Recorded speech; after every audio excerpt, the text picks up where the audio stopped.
अभी हम लोग जो क्लियर कर रहे हैं, ये जो आपके सामने पीछे पैनल पे दिख रहा है, ये 12th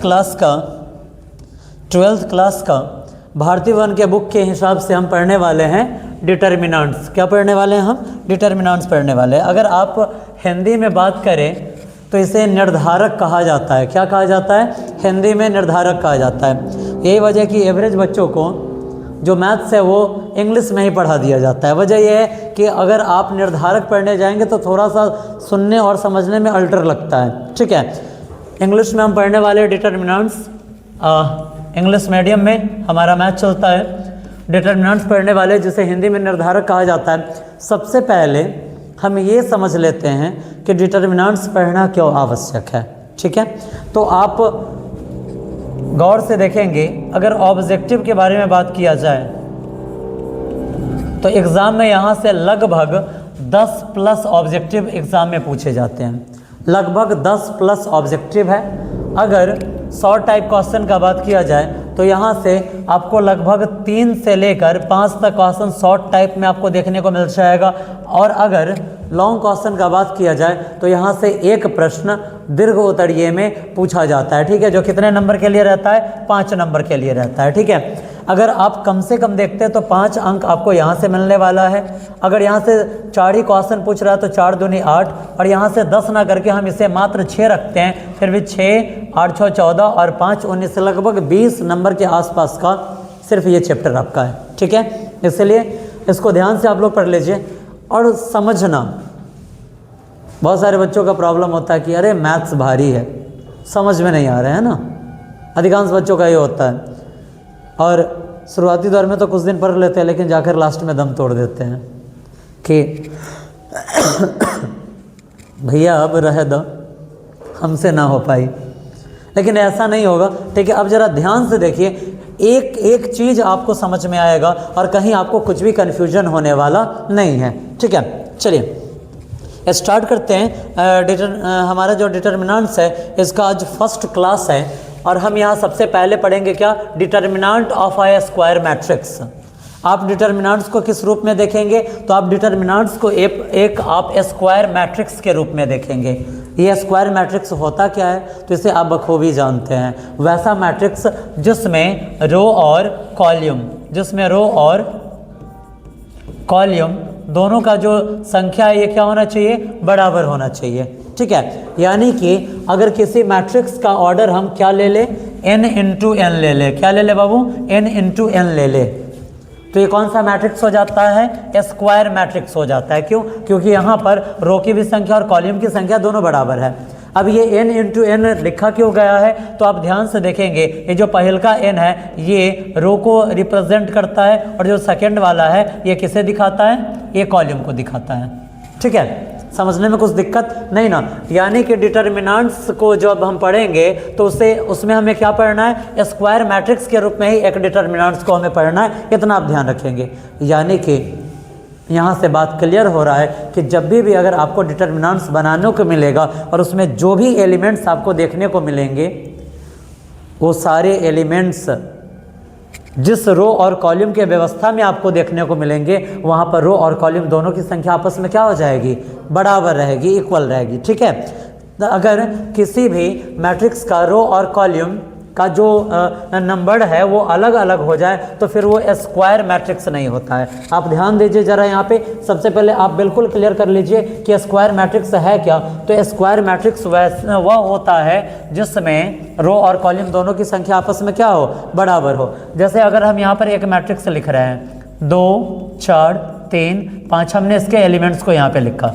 ठीक है, अब आप यहाँ देख रहे हैं ये हमारा पहला रो है जिसे हम R1 कह सकते हैं, ये सेकंड रो है जिसे हम R2 कह सकते हैं, ये हमारा फर्स्ट कॉलम है जिसे हम C1 कहेंगे और ये हमारा फर्स्ट कॉलम है जिसे हम C1 कहेंगे और ये हमारा सेकंड कॉलम है जिसे हम C2 कहेंगे। तो आप यहाँ पर देख रहे हैं यहाँ पर रो भी 2 है और जो कॉलम है उसकी भी संख्या क्या है? 2 ही है। यानी कि रो और कॉलम की संख्या आपस में बराबर हो गई। तो ये कौन सा मैट्रिक्स हो गया? स्क्वायर मैट्रिक्स हो गया। ठीक है, कौन सा मैट्रिक्स है? ये स्क्वायर मैट्रिक्स है। अगर इसके ऑर्डर के बारे में पूछा जाए कि ये किस ऑर्डर का मैट्रिक्स है तो 2 इंटू 2 ऑर्डर का मैट्रिक्स है। और अगर इसमें एलिमेंट्स का संख्या भी पूछ दे तो 2 इंटू 2 का अर्थ होता है 2 दूनी 4। इसमें एलिमेंट की संख्या कितनी है? 4 है। अगर मान लीजिए हम यहाँ पर एक और मैट्रिक्स लेते हैं, अगर लिखा गया है यहाँ पर 3 2 5 4 -2 3 7 0 9, अगर यहाँ पर आप देखेंगे तो यहाँ पर आपको 3 रो देखने को मिल जाएंगे। कौन कौन? R1, R2 और R3। कॉलम की बात की जाए तो यहाँ पर C1, C2 और C3, कॉलम भी यहाँ पर कितने देखने को मिल गया? 3 मिल गया। तो फिर हम इसके ऑर्डर को कैसे दिखाते हैं? तो 3 गुणे 3, पहल का 3 रो का और दूसर का 3 किसका? कॉलम का। अगर ये दोनों सेम है, यानी कि जितना रो दिया गया है अगर उतनी ही संख्या में कॉलम भी अगर हमें मिल जाए तो ये क्या कहलाता है? ये कहलाता है स्क्वायर मैट्रिक्स। ठीक है। अगर इसके ऑर्डर के बारे में बात किया जाए तो इसमें 3 रो है और 3 कॉलम है, यानी कि इसके ऑर्डर 3 × 3 हो गए। अगर यहाँ पर एलिमेंट के बारे में बात किया जाए तो एलिमेंट्स इसमें कितने हैं? 1 2 3 4 5 6 7 8 9, कितने एलिमेंट है? इसमें 9 एलिमेंट है ना।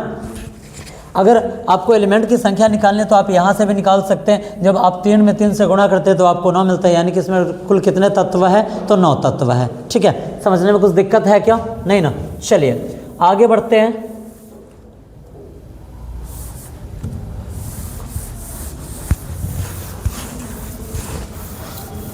जब हम आगे बढ़ेंगे तो यहाँ देखिए, corresponding to each square matrix. ठीक है, अगर स्क्वायर मैट्रिक्स के बारे में बात किया जाए तो यहाँ पर देखिए, एक यहाँ पर स्क्वायर मैट्रिक्स लिखने का प्रयास किया गया है।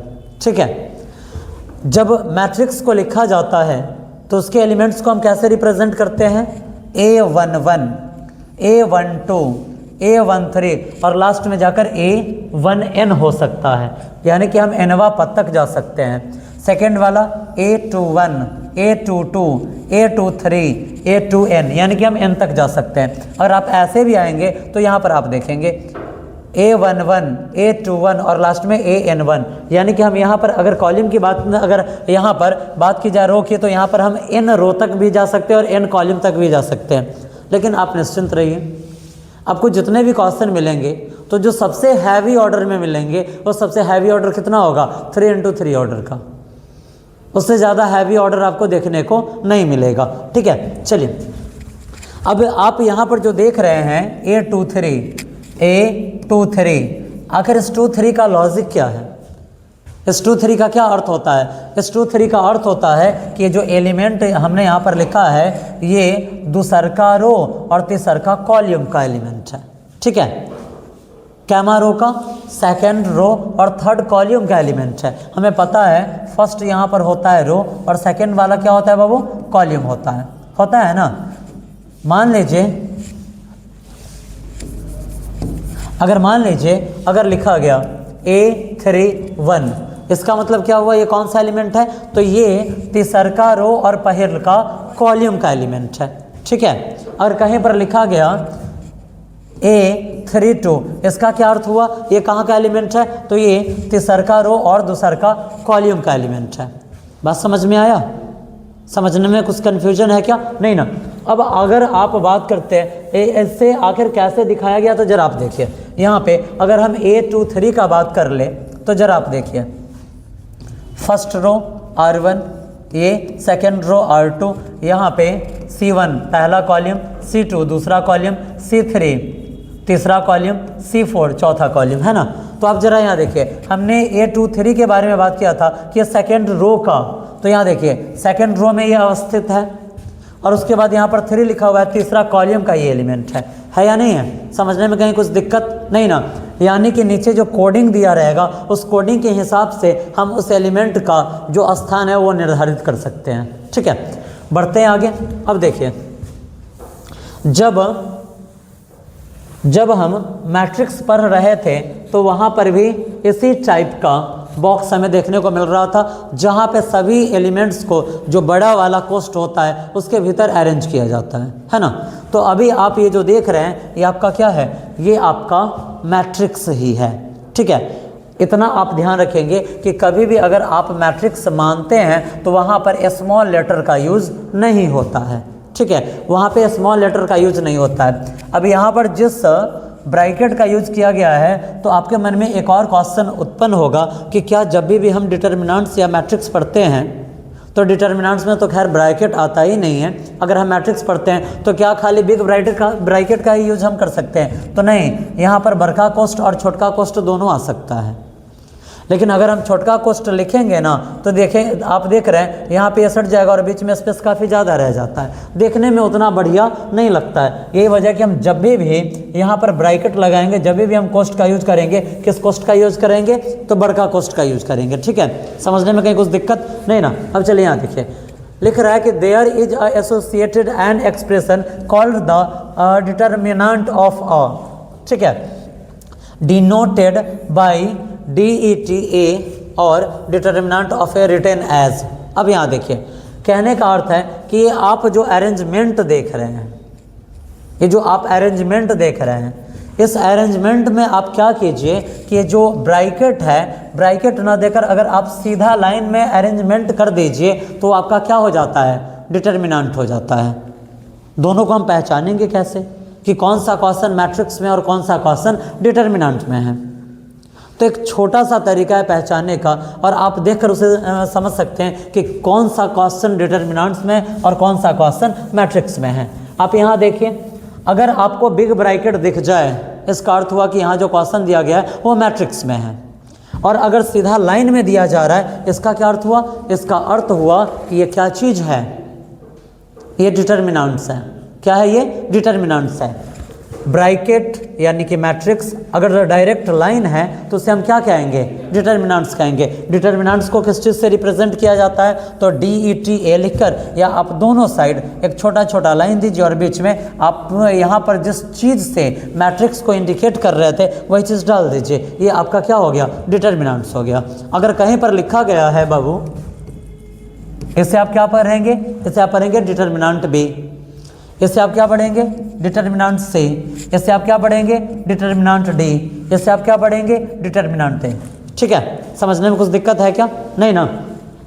डिटर्मिनेंट्स को दिखाने के लिए आपको दो सीधा लाइन का यूज हमेशा करना है। या तो आप यहाँ पर DET लिख सकते हैं या फिर आप डबल लाइन का यहाँ पे यूज कर सकते हैं। ठीक है, समझने में कुछ दिक्कत है क्या? नहीं ना? चलिए, कहा जा रहा है कि ये matrix is an arrangement of numbers and so it has no fixed value while each determinant have a fixed value.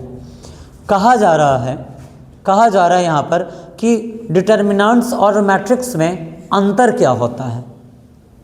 Determinant में और मैट्रिक्स में क्या अंतर होता है? तो जो मैट्रिक्स लिखा जाता है और मैट्रिक्स में जिस नंबर्स का अरेंजमेंट आप देखते हैं, जो नंबर सब लिखा जाता है उसका कोई फिक्स वैल्यू नहीं होता है।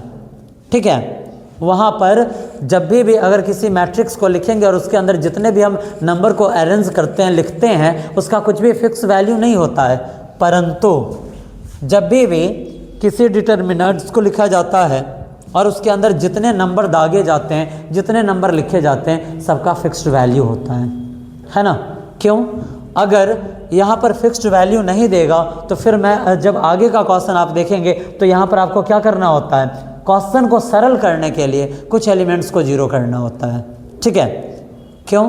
जब आपको डिटर्मिनेंट्स का वैल्यू निकलवाएगा और अगर कोई भी पूरा एक रो या कोई भी पूरा एक कॉलम जीरो में परिवर्तित हो जाए, किस चीज़ में परिवर्तित हो जाए बाबू? जीरो में परिवर्तित हो जाए, तो वो क्या हो जाता है? तब वो पूरा उसका वैल्यू जीरो हमें प्राप्त हो जाता है। ठीक है, अगर कोई एक रो पूरा जीरो हो जाए तो इसका वैल्यू क्या निकल के आएगा? जीरो निकल कर आएगा। या कोई एक कॉलम पूरा जीरो हो जाए तो इस पूरा डिटर्मिनेंट्स का वैल्यू क्या निकलेगा? जीरो निकलेगा। ठीक है, समझने में कुछ दिक्कत है क्या? नहीं। बड़े आगे एक बार और आप यहाँ देख लीजिए, कह रहा है कि a matrix is an arrangement of number and so it has no fixed value while each determinant have a fixed value. कहा जा रहा है कि जो मैट्रिक्स से लिखा जाता है उसमें जो भी नंबर लिखे जाते हैं उसका कोई फिक्स्ड वैल्यू नहीं होता है, लेकिन डिटर्मिनेंट्स में जो अंक लिखे जाते हैं उसका वैल्यू होता है। ठीक है, आगे कह रहा है कि a determinant having in row and and column. कहा जा रहा है कि एगो डिटर्मिनेंट के पास रो की संख्या कितनी है? n है, और कॉलम की संख्या कितनी है? n है। तब हम उसे जानेंगे किस रूप में? Determinant of order n। तब हम उसे जानेंगे n ऑर्डर का डिटर्मिनेंट है। इतना बात माइंड में हमेशा बैठा कर रखिएगा कि जब भी डिटर्मिनेंट बनाने को देगा तो उसमें हमेशा रो और कॉलम की जो संख्या है इक्वल रहेंगी। ठीक है, जो रो और कॉलम का संख्या है वो हमेशा क्या रहेगा, बराबर रहेगा, इक्वल रहेगा। ठीक है, तो उसे हम क्या कह सकते हैं, अगर मान लीजिए एक डिटर्मिनेंट दिया जिसमें रो की भी संख्या 2 है और कॉलम की संख्या भी 2 है, तो कितने ऑर्डर का डिटर्मिनेंट कहा जाएगा, तो 2 ऑर्डर का। कितने ऑर्डर का, 2 ऑर्डर का। अगर 3 रो है 3 कॉलम है तो उसे हम कितने ऑर्डर का डिटर्मिनेंट कहेंगे, 3 ऑर्डर का कहेंगे। ठीक है, कन्फ्यूजन कुछ है क्या, नहीं ना, नहीं होना चाहिए, पूरा समझ में आएगा। आगे बढ़ते हैं। ठीक है, कह रहा है कि the determinant of non square matrices, non square यानी कि वर्ग के रूप में नहीं हो। किस रूप में नहीं हो, वर्ग के रूप में नहीं हो, वर्ग के रूप में ना हो। आपको मैंने पहले ही बताया है कि जब भी कोई डिटर्मिनेंट देगा तो किस रूप में रहेगा, स्क्वायर के रूप में रहेगा। किस रूप में रहेगा बाबू, स्क्वायर के रूप में रहेगा। यानी कि जितना उसमें रो रहेगा उतना ही उसमें कॉलम भी रहेगा। अगर 2 गो रो है तो कॉलम भी कितना रहेगा, 2 ही रहेगा। आपने मैट्रिक्स में देखा है कि रो कुछ और है और कॉलम कुछ और है, लेकिन डिटर्मिनेंट्स में ऐसा देखने को नहीं मिलेगा। क्यों, तो the determinants of non square matrices are not defined. अगर कोई डिटर्मिनेंट्स नन स्क्वायर मैट्रिक्स के रूप में है, यानी कि वर्ग आव्यूह के रूप में नहीं है। किस रूप में नहीं है, वर्ग आव्यूह के रूप में नहीं है, तो क्या होगा, तो उसे हम डिफाइन नहीं कर सकते हैं, तो उसे हम डिफाइन नहीं कर सकते हैं। यानी कि डिटर्मिनेंट जब भी देगा वर्ग के रूप में देगा, यानी कि वहाँ पर रो और कॉलम की संख्या बराबर होगी। जैसे कि 2, 4, 3, 5 ऐसे एक डिटर्मिनेंट्स दे सकता है ना, एक डिटर्मिनेंट्स ऐसे दे सकता है। ठीक है, एक डिटर्मिनेंट्स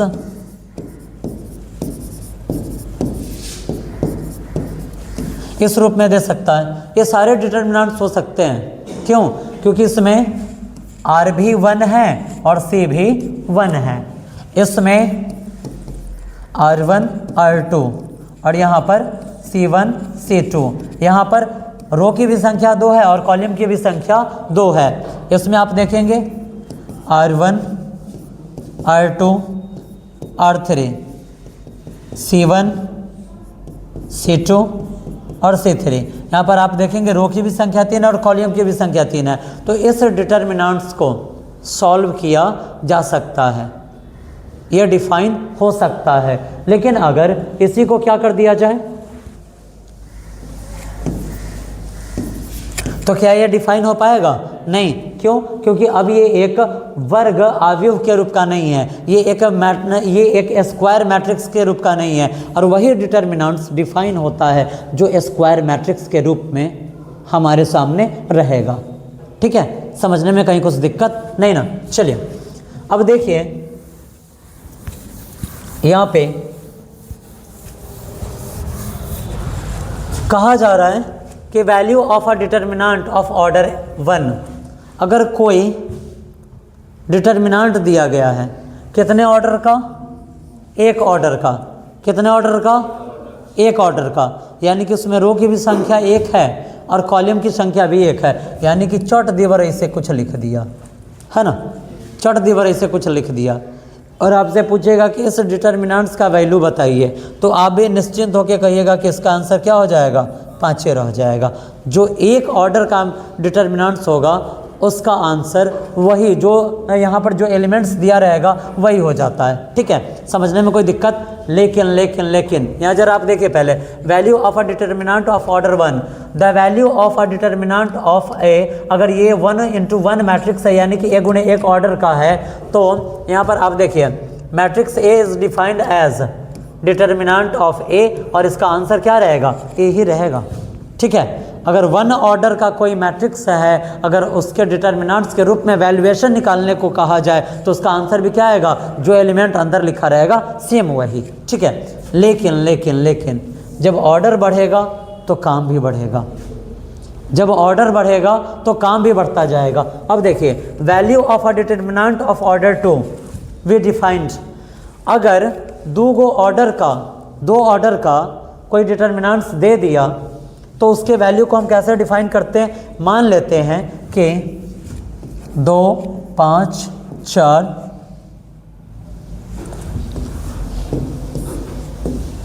लिखा गया 2 5 4 3 कह दिया गया कि इसे डिफाइन कीजिए। इसे हम किसके इक्वल में ले लेते हैं? ए के इक्वल में ले लेते हैं। कंसेप्ट यहाँ समझ लीजिए कैसे इसे डिफाइन किया जाता है बाबू, जरा आप देखिए। अगर 2 ऑर्डर का है तो इसे हम कैसे डिफाइन करेंगे? यहाँ पर आप देख रहे हैं कितने एलिमेंट्स हैं? 2, यहाँ पर 2 रो के रूप में एलिमेंट्स आप देख रहे हैं, 2 रो है और उसके बाद कितने कॉलम है? 2 कॉलम है। तो 2 × 2 यानी कि कितने एलिमेंट्स हो जाएंगे? 4 एलिमेंट्स हो जाएंगे। कितने एलिमेंट्स हो जाएंगे? 4। अब इसका वैल्यू कैसे निकाला जाता है? तो वैल्यू निकालने के लिए देखिए A11 में A22 से गुना करना है, ठीक है, और घटा देना है क्या? A21 में A12 से गुना करके, ठीक है। A11 में A22 से गुना करना है और घटा देना है A21 में A12 से गुना करके, यानी कि टेंशन नहीं लेना है। हाई दोनों में गुना करना है, ठीक है। जब इस दोनों में गुना करेंगे तो A11 और A22 आ जाएगा और घटा देना है क्या चीज़? इस दोनों का गुणनफल, ठीक है। देखे हुए हैं हाई देखने से लड़का में का तो के शक्तिमान याद आयल होता हूँ। देखे हुए हैं शक्तिमान? कितना आदमी देखे हुए हैं? ऐसे ही ना शक्तिमान खड़ा हो जाता था और बनता था आगे पीछे, ऐसा ना सर्किल में हो, ऐसे ये गोलाई टाइप का बनता था। तो A21 × A12 और यहाँ से इसका वैल्यू निकल जाएगा। कहने का अर्थ हुआ कि बगली में जो क्वेश्चन लिखा हुआ है अगर इसका वैल्यू निकालने को कहा जाए तो हम क्या करेंगे? देखिए इसका डिटर्मिनेंट्स निकालना है तो करना क्या है? यहाँ देखिए 2 तिया 6 और -4 पंचे 20, 6 में से 20 गया -14। क्वेश्चन बन के आपके सामने है कहीं कुछ कन्फ्यूजन है? कुछ कन्फ्यूजन तो बताइए। अगर नहीं है कन्फ्यूजन तो अब इसका भी आंसर बताइए। बताइए इसका आंसर क्या हो जाएगा? क्या हो जाएगा? 5 तिया 15 -3 चौके 12, 15 में से 12 जाएगा, क्या आ गया? 3 आ गया। समझने में कुछ दिक्कत है क्या? कहीं पर भी अगर 2 ऑर्डर का डिटर्मिनेंट्स दे रहा है तो उसके वैल्यू को निकाल पाने में कहीं भी हमें दिक्कत होने वाली है? नहीं। चलिए बढ़ते हैं आगे।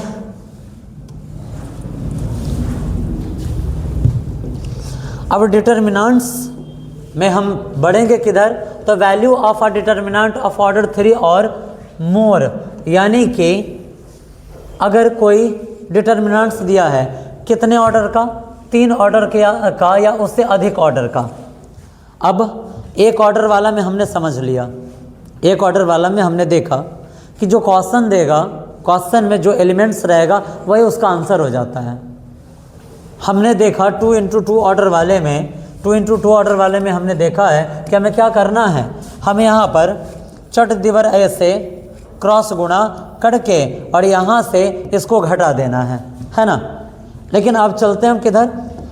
3 या उससे अधिक ऑर्डर वाले जो डिटर्मिनेंट्स होंगे उसके लिए हमें क्या करना है? तो देखिए यहाँ पर बाबू, for finding the value of a determinants, वो डिटर्मिनेंट्स का वैल्यू निकालने के लिए, उसका मान निकालने के लिए, ऑफ ऑर्डर 3 और मोर, जो 3 ऑर्डर का है या उससे अधिक ऑर्डर का है, we need the following definition. हमें क्या करना होगा? वी नीड, हमें आवश्यकता पड़ेगी नीचे वाले डेफिनेशन का, जिसमें एक है माइनर और दूसरा है कोफैक्टर, ठीक है। जिसमें एक है माइनर और दूसरा है कोफैक्टर। पहले भाषा से समझा देते हैं काहे तो का है ना, मान लीजिए कि आपको कहीं किसी रूम में खड़ा करवा दिया जाए, किसी रूम में खड़ा करवा दिया जाए और धीरे धीरे टेम्परेचर बढ़ाया जाए तो आप गर्मी को सहन करने की क्षमता आप में विकसित हो जाती है ना, कि चलो धीरे धीरे गर्मी बढ़ रहा है तो उतना ज़्यादा आप पर फील नहीं पड़ेगा। लेकिन क्या किया जाए पता है कि एक तनी में बाहर रौद में से एसी वाला रूम में ढुका दिया जाए, तब फील होता है आहा हा बड़ा आनंद आ गया, है ना। और कहीं उसका उल्टा हो जाए कि आप एसी वाला रूम में से निकलिए और बाहर जाइए जहाँ एकदम चिलचिलाहटा वाला धूप निकला हुआ है, तो आप जाइएगा चोट दीवार फिर वापस आ जाइएगा, है ना। ऐसा अक्सर देखने को मिल जाता है। तो मैं भी इससे क्या करूँगा, अगर सबसे पहले मैं इसे समझा दूँ और उसके बाद एग्जाम्पल के थ्रू आपको बताऊँ, तब समझने में कुछ ज़्यादा मज़ा आ जाएगा। ठीक है, यहाँ देखिए माइनर क्या है, तो माइनर ऑफ ए आई जे एक एलिमेंट है ए आई जे, यानी कि हाई एलिमेंट है जिसके रो का संख्या आई और कॉलम का संख्या क्या है जे है। अगर हम क्या करते हैं, अगर हम इसका माइनर निकालते हैं, किसका, डिटर्मिनेंट ए में, अगर एगो डिटर्मिनेंट ए दिया गया है जिसमें कोई एलिमेंट है ए आई जे, और हमें क्या फाइंड आउट करना है, उसका माइनर फाइंड आउट करना है। तो the minor of element a i j in determinant of A is defined as the value of the determinants obtained by deleting in the ith row and jth column of determinant A and its denote by MIJ। Clear करते हैं, ठीक है। कहा जा रहा है कि अगर एक क्या किया गया है, डिटर्मिनेंट्स दिया गया है, कितने ऑर्डर का, 3 या उससे अधिक ऑर्डर का। कोई डिटर्मिनेंट्स है किस ऑर्डर का, 3 या उससे अधिक ऑर्डर का, और उसमें एक एलिमेंट्स दे दिया गया है AIJ, उसका माइनर निकालना है। तो हम क्या करेंगे पता है जो I और J है, तो I माँ रो को और J माँ कॉलम को डिलीट कर देंगे और जो बच जाएगा उसका डिटर्मिनेंट से निकाल देंगे। यही इसका माइनर हो जाता है। अब कहिएगा कि हो सर जी अभी तक ले जो कहली है ना, साफा सुई दीवर हवाई जहाज लेकर माथा के ऊपरी से बिहार हो गया। सही बात है ना, सही बात है ना, या नहीं। चलिए अब देखिए, मैं पहले ही बोला हूँ तरीका सा पहले फंसाते हैं, तब मामला को सुलझाते हैं, तब क्वेश्चन हो जाएगा मज़ेदार।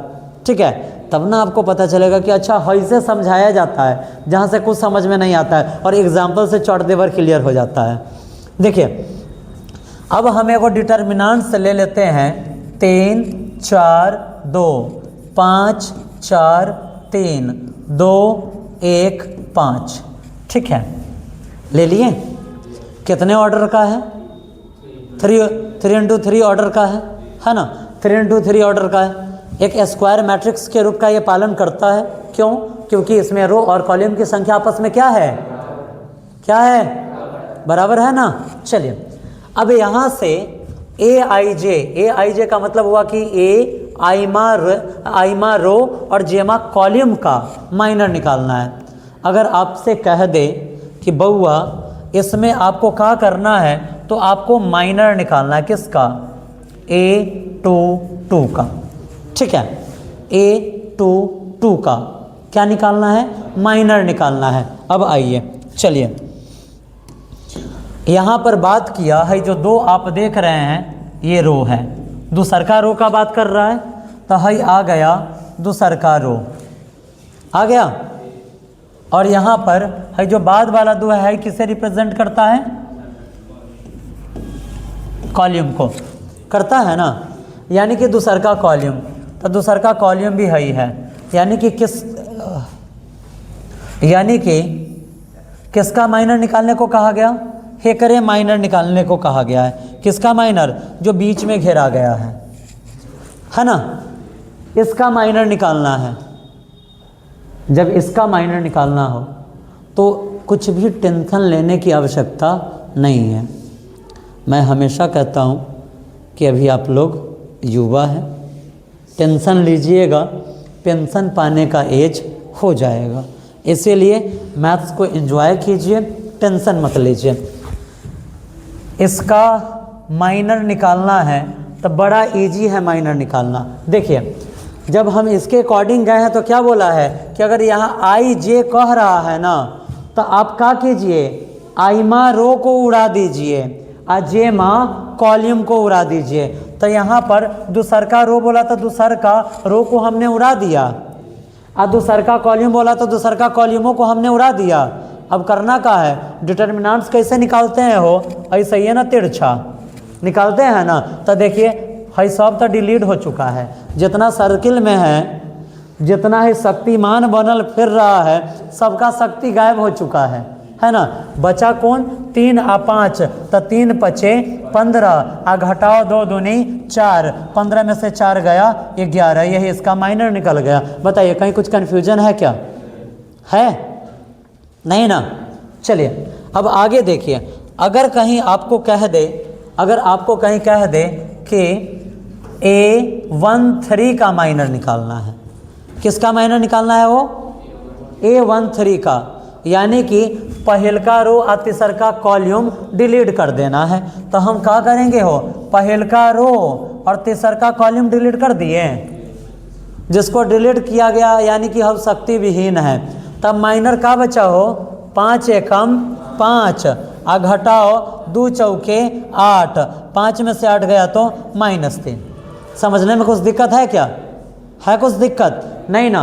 अगर आपसे कहा गया तो अब जरा बताइए, चटाक दिवर बताइएगा, A32 का माइनर बताइए, A32 का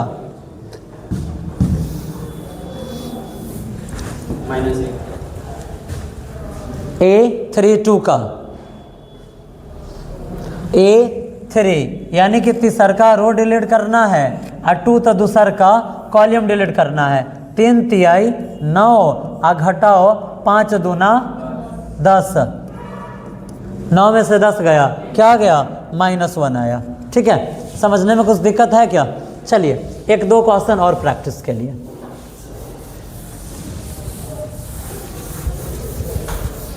ठीक है, बढ़े आगे।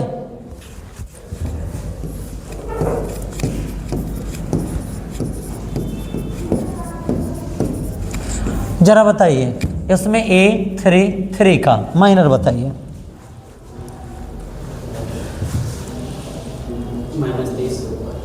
-30 कैसे, तीसर का रो डिलीट करना है और तीसर का कॉलम डिलीट करना है। तो 3 दूना 6 घटाओ 9 चौका 36, 6 में से 36 गया -30। ठीक है, समझने में कुछ दिक्कत है क्या, नहीं ना। आगे बढ़ाएं, पूरा माइनर सबका क्लियर हो चुका है, भूलेंगे भी नहीं ना। जो देगा उसको गायब कर देना है। ठीक है, यानी कि पूरा एकदम फुल बेईमानी सिखा रहा है।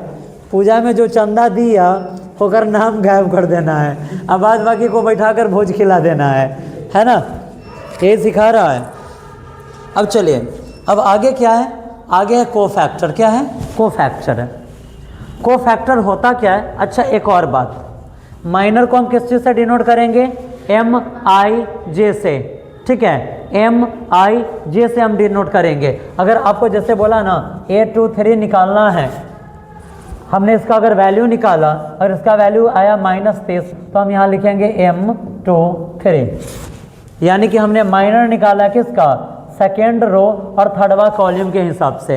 ठीक है, समझने में कोई दिक्कत नहीं ना। अगर सेकेंडवा रो और थर्डवा कॉलम कह रहा है तो कौन सा एलिमेंट आ जाता है, हाई रो हाई रो हाई रो और high column high column high column, है ना। तो कौन सा एलिमेंट आता है, सेकेंड रो का मतलब हाई हो गया और थर्ड कॉलम का अर्थ हो गया ये, यानी कि यहाँ वाला एलिमेंट के हिसाब से माइनर निकलता है। ठीक है, चलिए अब हमें पढ़ना है कोफैक्टर। क्या पढ़ना है बाबू, cofactor. Cofactor of Aij in determinant A, the cofactor Cij of an element Aij in determinant A is defined as Cij equal to -1 to the power I plus j into Mij।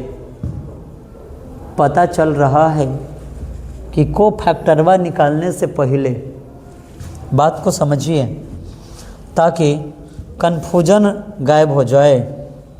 ठीक है, चलिए देखें, cofactor निकालने से पहले हमें क्या चीज़ निकालना होगा हो, क्या निकालना पड़ेगा, MIJ, बोले तो माइनर, क्या निकालना होगा, माइनर निकालना पड़ेगा, ठीक है। और उसके बाद ओकरा से आगे जो माइनर निकला, मान लीजिए अगर कहा गया, सीधा सा बात है, सीधा सा बात क्या है, बात तो सीधा नहीं है तो मैथ बतवाता टेढ़े है, लेकिन आपको सीधा करके समझाया जा रहा है। बउआ मौका, बउआ इलेक्ट्रॉनिक डिवाइस जेब में रख लीजिए ना, रख लीजिए। देखिए यहाँ पे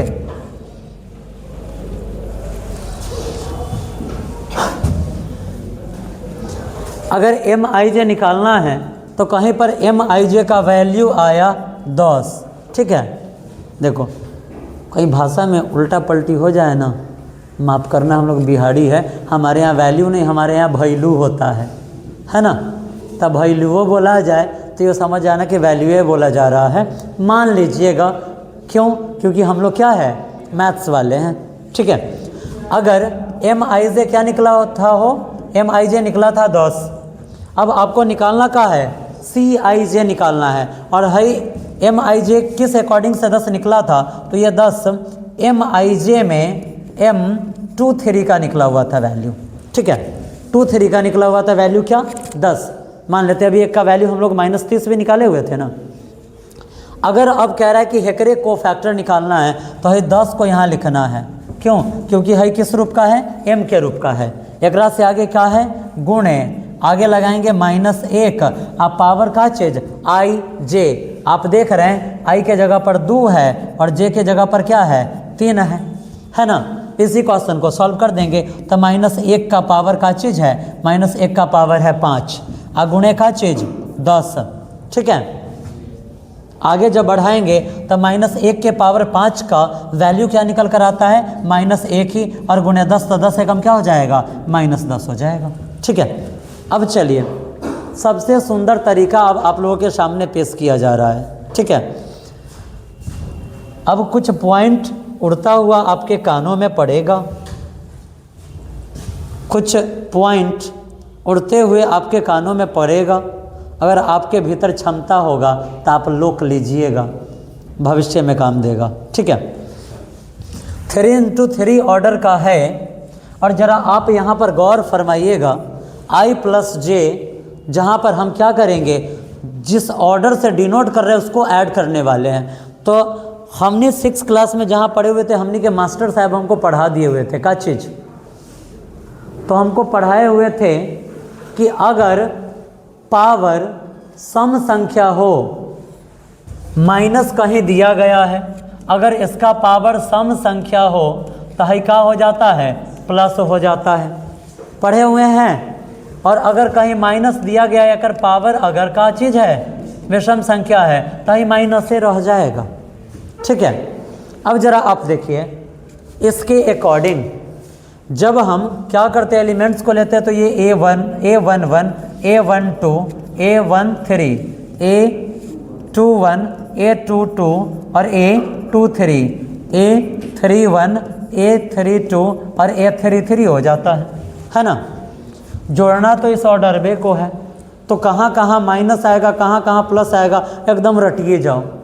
और ना रटाएगा ना तो देखो, वो भी ना रटाएगा तो सीधे याद रख लीजिएगा क्या चीज़, plus minus plus, minus plus minus, और प्लस माइनस प्लस। ध्यान रहेगा, ध्यान रहेगा या नहीं रहेगा, हाँ। अब वो ना याद रहेगा तो देखो यहाँ पे एक लाइन से क्या कीजिएगा, प्लस प्लस लिख दीजिएगा। और लड़का में खेले हुआ है ना, ओका बोका तीन तरोका, खेले हुए हैं ना। आज जो जगह बच गया वो जे क्या कर देना है, प्लस कर देना है। इहो याद नहीं रहेगा तो हम क्या किए हुए हैं, लइकाड़ी में 0 कट्टिस खेले हुए हैं, है ना। तो यहाँ 0 कट्टिस में हम क्या करेंगे, कट्टिस मंझे प्लस, 0 का मतलब माइनस, ठीक है। अब यहाँ देखिए, देख रहे हैं कुछ दिख रहा है, क्या दिख रहा है कि एकदम तिरछा तिरछी, एकदम तिरछा तारछी का चीज़ है, प्लस है, अब बाद बाकी जगह पर माइनस है। यानी कि अहिजे जो एलिमेंट रहेगा, अगर हम यहाँ देखिए, बात सुनो, अगर हम माइनर पढ़ रहे हैं, क्या पढ़ रहे हैं बुआ, माइनर पढ़ रहे हैं, मैं आपका एगो बड़का चानी टेंशन जो है ना, आपके चानी पर से हटा दे रहे हैं। ठीक है, आप लोग गांव घर में कहते हैं ना बड़का चानी टेंशन है, तो बड़का चानी टेंशन आपके चानी पर से उतारा जा रहा है। कैसे, खाली माइनर निकालना तो सीख लिए हैं। ठीक है, अब सारा माइनर के वैल्यू को बैठा दीजिएगा, जैसे 12 निकला, 14 निकला, 18 निकला, 15 निकला, 14 निकला, 16 निकला, -5 निकला, 0 निकला, 18 निकला। तो आप क्या कीजिएगा, बाद बाकी सबको छोड़ दीजिएगा, यहाँ पर, यहाँ पर, यहाँ पर, यहाँ पर है जो 4 गो एलिमेंट है, आई चारों का साइन आप क्या करिएगा, बदल दीजिएगा। अगर प्लस में रहेगा तो माइनस में कर दीजिएगा, माइनस में रहेगा तो प्लस में कर दीजिएगा, आपका कोफैक्टर बन के रेडी है। ठीक है, माइनर निकालिए, यहाँ पर जो डिजिट है प्लस में उसको माइनस कर दीजिए, ए बहू हैमर। ठीक है,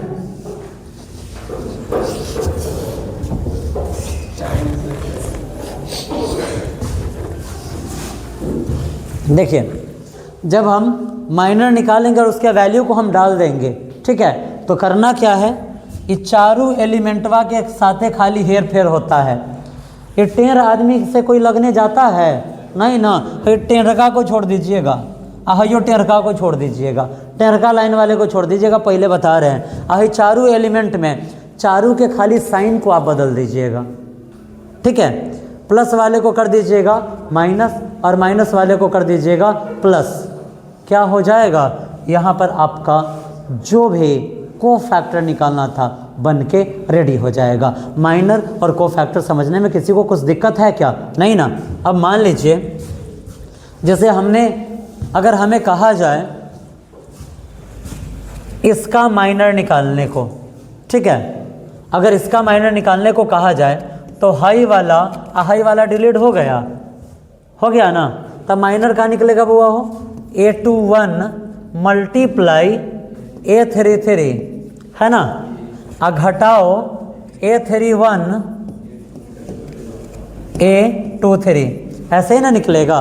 हाई कहाँ निकल गया हो, हाई निकल गया M12, क्या निकल गया, M12 निकल गया ना। और उसके बाद देखिए अगर इसी का कह दे C12 निकालने का, तो आप क्या कीजिएगा पता है, स्थान देख लीजिए कहाँ पे है, यहीं पर ना है, माइनस वाला स्थान पे है ना, माइनस वाला स्थान पे है ना, देख रहे हैं ना, यहाँ सिंबल से माइनस वाला स्थान पे है, माइनस लगा दीजिए, इसका CIJ भी यही हो गया। ठीक है, अगर CIJ में हम C12 निकाल रहे हैं तब। ठीक है, समझने में कुछ दिक्कत, कुछ परेशानी नहीं ना। चलिए नेक्स्ट डे इसके जो भी चीज़ हैं हम पढ़ेंगे। आज इसका सबसे इम्पोर्टेंट पॉइंट माइनर और कोफैक्टर था। ठीक है।